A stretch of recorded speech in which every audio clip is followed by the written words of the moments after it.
বিদেশ ভ্রমণের সময় নিজেদের আচরণে সচেতন না হলে কী ধরনের পরিস্থিতির মুখে পড়তে হয় তার এক বাস্তব উদাহরণ হয়ে উঠেছেন এক ভারতীয় নারী।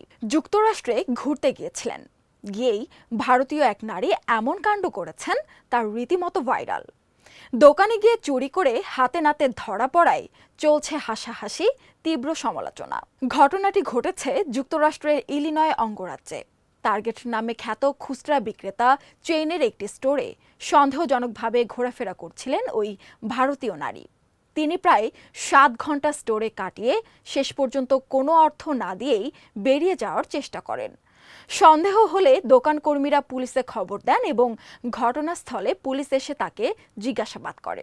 ভারতীয় সংবাদ মাধ্যম এনডিটিভি জানায়, সন্দেহভাজন ওই নারী যুক্তরাষ্ট্রে ঘুরতে গিয়েছিলেন। স্টোর থেকে প্রায় $1300 পণ্য নেওয়ার সময় তাকে হাতে নাতে ধরে ফেলে দোকান কর্তৃপক্ষ।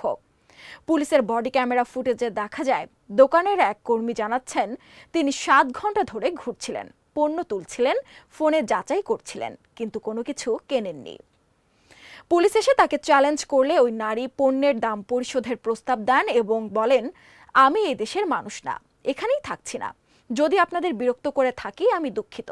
জবাবে নারী পুলিশ কর্মকর্তা বলেন, আপনার দেশে ভারতে কি চুরি বৈধ? পরে তাকে হাতকড়া পরিয়ে থানায় নিয়ে যাওয়া হয়। আরও সংবাদ পেতে চোখ রাখুন প্রতিদিনের বাংলাদেশের ওয়েবসাইট, ফেসবুক পেজ ও ইউটিউব চ্যানেলে। এতক্ষণ সঙ্গে থাকার জন্য ধন্যবাদ।